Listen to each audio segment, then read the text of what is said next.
Hello guys, I hope you are doing well. This is Sayyid Omar Shamol. She's EB2 NIW processing so that you can better understand कि किस तरीके से आप अपने case को proceed कर सकते हैं और किस तरीके से आप एक सक्सेसफुल कैंडिडेट हो सकते हैं। देखें, मैं आपको एक और इम्पॉर्टेंट एस्पेक्ट बताता हूँ जिसमें आपको ये समझना ज़रूरी है कि why should you do EB2 NIW। EB2 NIW is one of the premium category of visa जो कि आपको बड़े शॉर्टर टाइम स्पैन में ग्रीन कार्ड तक लेकर जाता है। EB2 NIW का जब अप्रूवल होता है तो उस अप्रूवल के बाद आपके वीज़ा इंटरव्यूज़ कंडक्ट होते हैं। उस वीज़ा इंटरव्यू में जब आप सक्सेसफुल होते हैं you will be getting EB2 NIW visa. After which जब आप यहाँ से लैंड करते हैं USA में you will be exactly getting a green card जिसको लेने के लिए मुख्तलिफ कैटेगरीज में आपको सालों वेट करना पड़ सकता है। तो अब हम EB2 NIW के प्रोसेस को समझते हैं।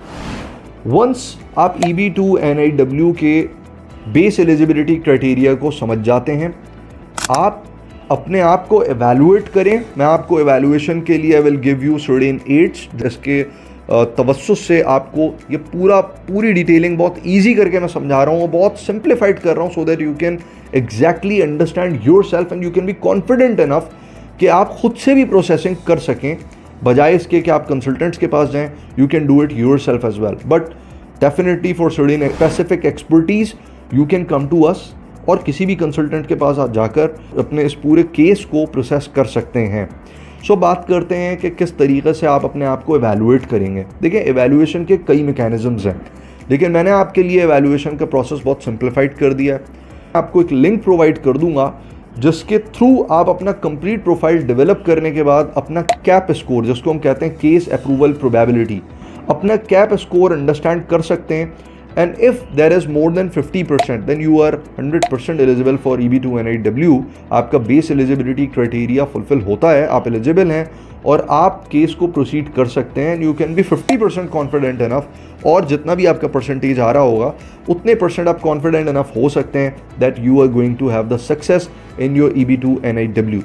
अब बात करते हैं EB2 NIW को स्टार्ट करने के लिए what kind of documents we need to have. इन डॉक्यूमेंट्स की लिस्ट को मैंने 4 फेजेस के अंदर ब्रेकअप कर दिया है। अब मैं बात करता हूँ उन 4 फेजेस की कि किस तरीके से आप इन फेजेस को अंडरस्टैंड करेंगे, उनमें कौन कौन से डॉक्यूमेंट्स हैं, उनको कंपाइल करेंगे and then you can work either by yourself और ईदर बाय द कनेक्शन और the mutual support of some consultants.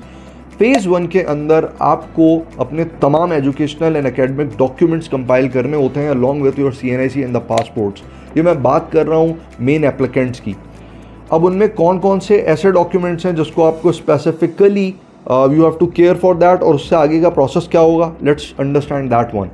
सो आपके बेस डॉक्यूमेंट्स में for example if you are a PhD then you have to produce your PhD degree along with the marksheet. If you are a masters then masters degree and the marksheet. If you're the bachelor's, definitely your bachelor's, then you have done all these things। और even अगर आपके पास कोई भी एक particular level है तो for example if your bachelors in mechanical engineering तो bachelors in mechanical engineering की डिग्री और उसके साथ साथ उसकी ट्रांसक्रिप्ट, ये तमाम चीज़ें आपके पास होना ज़रूरी हैं। And a part of that you also have to produce your intermediate certificate and the transcript, your matriculation transcript and the certificate. So ये सारी चीज़ें आपके पास कंपाइल्ड होनी चाहिए।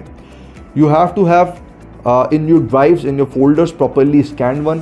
Now अब next process है to send it to the NACES approved organization। It could be anyone। You can go to the Google and try to search what are the NACES or where are the, or you can give the prompt care, give me the list of NACES approved organizations। तो आपने NACES approved organizations की पूरी list को curate कर लेना है, निकाल लेना है और निकालने के बाद उनके साथ कनेक्ट करके अपनी डिग्रीज़ को, अपने क्रेडेंशियल्स को एवेलुएट करवाना है। ये evaluation is to assure that your degree level is equivalent to the USA based educational system. USA के एजुकेशनल डिग्री सिस्टम से जो उनका एजुकेशनल सिस्टम है या उनके पॉइंट्स एंड ग्रेडिंग सिस्टम्स हैं उसके साथ अलाइंड है, वेल अलाइंड है। So when you get your degrees and transcripts evaluated from NACES approved organization, you will have a certificate that would be used to attach with your USCIS petition। जो आप petition EB2 NIW के लिए build कर रहे हो, जो USCIS में submit होनी है, उसके लिए आपके पास ये important one of the major important document वो रेडी होगा। This is the phase 1। Now move to the phase 2। Phase 2 में I would encourage you, and this is the base requirement by the way as well, but मैं आपको encourage करूँगा कि आप phase 1 और phase 2 के डॉक्यूमेंट्स को साथ साथ अलाइन करें पैरेलल में, सो दैट आपका टाइम उतना ही श्रिंक हो जाए, जो कि आपको बहुत ज़्यादा लग रहा होगा कि यार मैं अब ये डॉक्यूमेंट्स कंपाइल करूँगा, it will take a lot of time. So अब आप उस टाइम को श्रिंक करने के लिए तमाम चीज़ें पैरेलल में भी कर सकते हैं। और फेज़ 2 के जो डॉक्यूमेंट्स हैं that are the legal requirements, the legal documents. अच्छा, मैं यहाँ पर आपको एक इंपॉर्टेंट पॉइंट बताता जाऊँ जो कि आपको बहुत सारी जगहों पर शायद नहीं क्लियर हो या क्लैरिटी नहीं मिल सके। यूएसए गवर्नमेंट डिस्करेज करती है that you have more than one marriage. So remember this thing कि आपके पास वन मैरिज वन वाइफ होनी चाहिए। अगर आपकी सेकंड मैरिज है तो यूएसए आपको इस चीज़ के ऊपर आकर बैरियर्स देगा, हर्डल्स में आप आ सकते हो, आप बहुत सारे लीगैलिटीज़ फेस कर सकते हो, and you can not support your second wife. So remember this thing, if you are having two wifes it would be very much difficult for you, for that you have to undergo the legalities. तो मैं आपको बहुत simplified करके बता रहा हूँ, but that is why you need to understand these basic requirements as well. Now आपने अपना FRC, that is called as a family registration certificate, MRC, that is your marriage registration certificate, these have been issued by NADRA. The third thing is your birth certificate of the main applicant and for the complete family. अब आपकी family USA system में आपकी family is your immediate family, that is your spouse and kids. Mother and father are not included. Your sisters and brothers or siblings are not included in this particular पूरे scenario के अंदर. These are not your family. अच्छा, एक और चीज़ यहाँ पर मैं add करना चाहूँगा फेज़ 2 के अंदर, that you have to make sure if you are having the kids more than of 21 years or exactly of 21 years, these would not be included within your petition. ये family based employment based second preference national interest waiver visa है और ये family based immigration है, इसमें आपकी पूरी family supported होगी।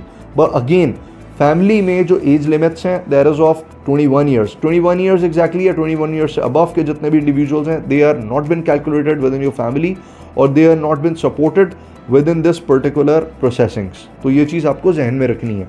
Second phase के डॉक्यूमेंट्स के कंपाइलेशन के बाद आपने आना है थर्ड फेज़ के डॉक्यूमेंट्स पे।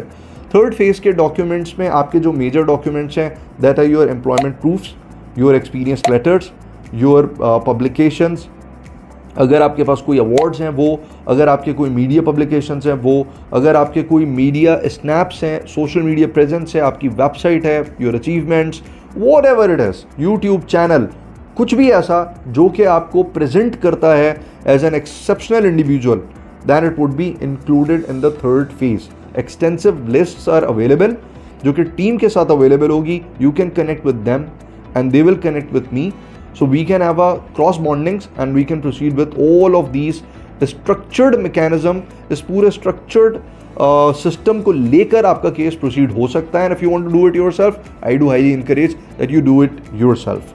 so अब आ जाते हैं फोर्थ फेज पे।